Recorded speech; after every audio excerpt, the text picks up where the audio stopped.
class. Today I'm going to be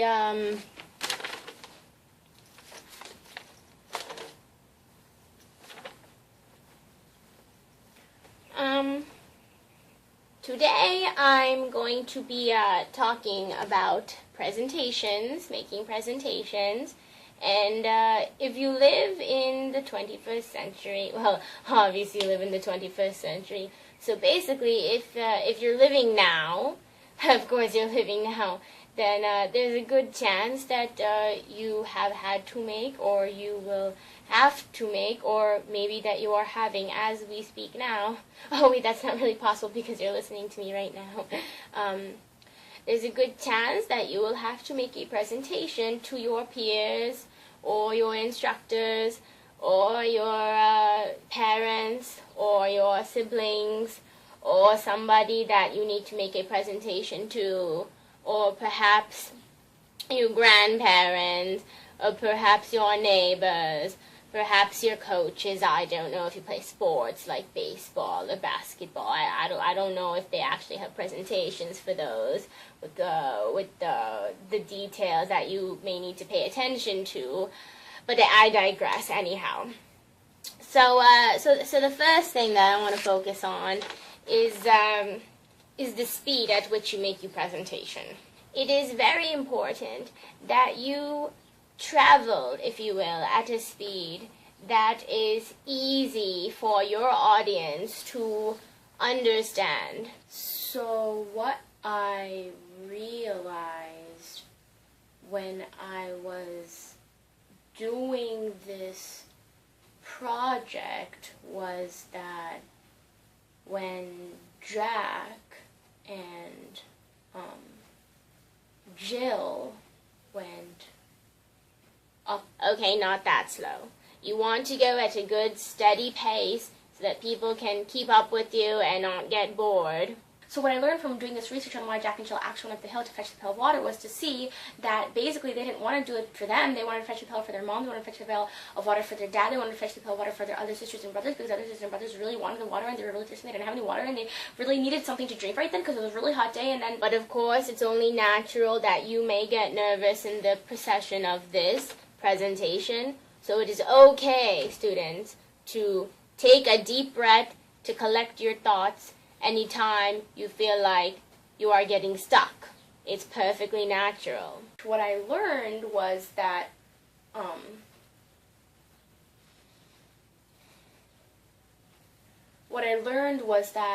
Jack and Jill actually went to fetch the water because their parents and their siblings, whose names were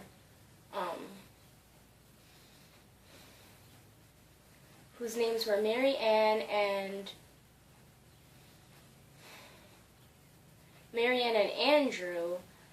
Andrew asked Jack and Jill to fetch the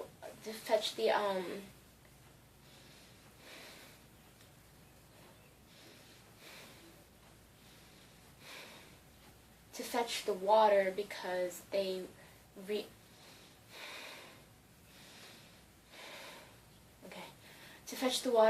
they really needed to drink something that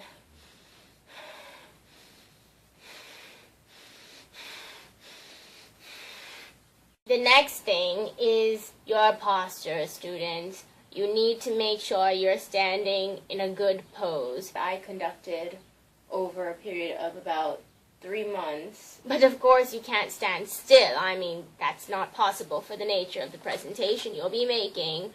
You need to be able to be comfortable so you can use your hands and gestures to help you aid your presentation. Basically, Jack and Jill went up the hill to fetch a pail of water because they were really thirsty and it was super hot out that day. And one very important factor in presentations is the length of time of your presentation. You want to be able to have details. How did Jack get up the hill? Was the method he used similar to or the same as Jill, or was it different? And if it was different, does crowns breaking mean? Is it figurative? Is it literal? Is it a play on the words in this poem that they use those purpose of this action to go up the hill, to fetch the water and to bring it here? Is how do all these parts play into Jack's ultimate downfall? This is the question that we've been asking for years as Americans and as citizens that usually people did in the ancient times, like 1950. That is the time that I travel back to in my time machine, because I built that for the purpose of figuring out why Jack broke his crown in the Jack and Jill poem. But most important is to be quick and to the point. Good afternoon, everyone. I did my presentation on Jack and Jill going up the hill. The end. Thank you. Yes. The next thing I'm going to mention, students, is extremely critical to the perfect execution of your presentation. It's a type of contact. Now, can any student tell me what kind of contact I'm talking about? Emotional contact? Not quite. Yes, you. Hand-touching contact? No. Psychological contact? No, it's not that. It's... Nose-speaking contact? No, it's not. Psychological contact? No. Personal contact. It's eye contact, people! You cannot be staring down at your hands or fingers, which is actually impossible. What I did my research on... Make contact with the individuals to connect with the people in the audience. Jack and Jill didn't do this for themselves. Nay. They did this for people that they cared about. People that were important to them. People that they could tell, I got this water for you because it's a hot day and you're sweating like crazy and you're thirsty and you need something to drink. They didn't give up hope. Jack broke his crown for crying out loud. But for people that he cared about. For people that he cared about. Don't you ever forget it. Ever.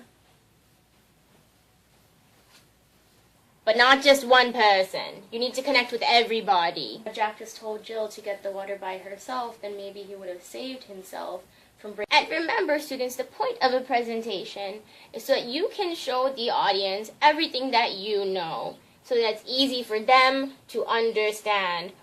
So when Jack and Jill went up the hill, Hold on. realized that... Stop. Turn around. Better. And so they realized not good enough, honey. They had Honey, gone up you need to that turn way around some was more. because they... You need to turn around some more. Yeah, I'm talking to you. Better. Keep going. A little. Because No, a little more. There you go. Are you kidding me? Hey, yeah, sorry, that was me. I'm sorry, I gotta cut in here. What are you doing? Wait a minute, don't tell me you're... There was no other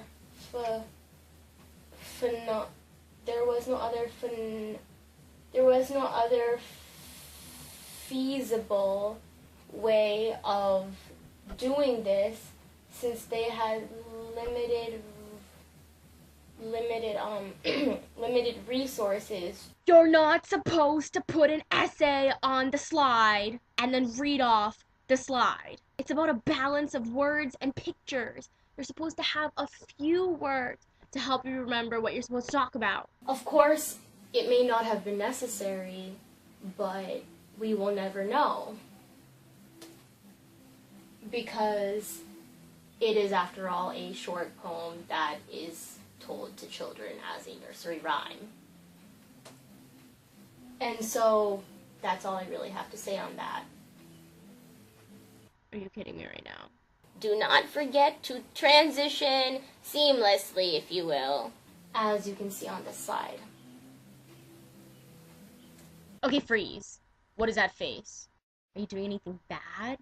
I see people make this face like you're doing something wrong. You're not doing anything wrong. That's the kind of face people make when they're, I don't know, taking a pencil from someone or taking candy or money that's not theirs. You know that you're just giving a presentation. There's nothing wrong with that, right? press the button and move on with your life and let us move on with our lives. You don't need to be all, like, what is that?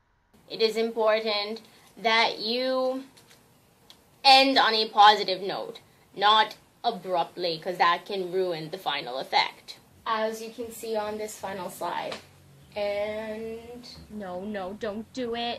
Don't. that's about it. Hey, yeah, sorry, it's me again. I'm sorry, but I can't deal with this. Finally finish your presentation and you end it with that's about it. Well, no, duh. That's like running a race, and then instead of running through the finish line all happy and everything, Yes! you're like, you get to the finish line and you're like, oh, whatever. I give up. What we decided to conduct our research on was whether or not Jack could have prevented his ultimate downfall, essentially. get me And so as you can see on this first slide right here, and so as you can see through our results and our data analysis, the conclusion does refute our initial hypothesis regarding Jack's ultimate downfall. Thank you for your time, and if you have any questions, please feel free to ask them now.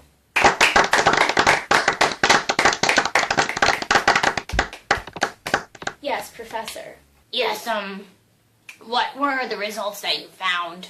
Well, as I mentioned earlier, just a couple of slides back, the results showed that the hypothesis... Can you please state your hypothesis for us so that we know what you're talking about? The hypothesis that I began the presentation with is that Jack and Jill... Who is Jill?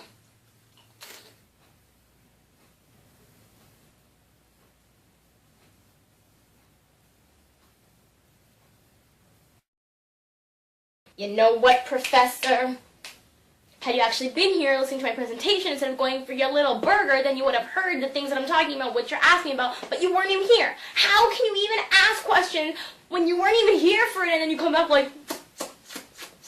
and tell me like, why don't I just tell the presentation all over again?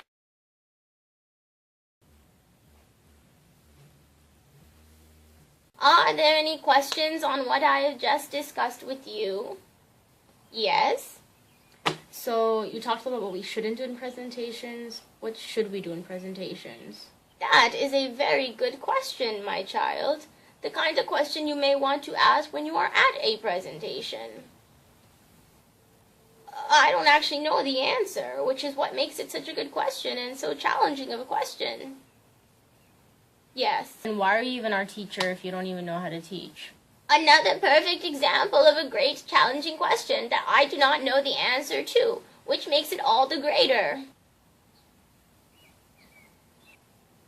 So, who told you to teach us about PowerPoint presentations in the first place? Power... Oh, I thought I was supposed to talk to you today about juggling presentations.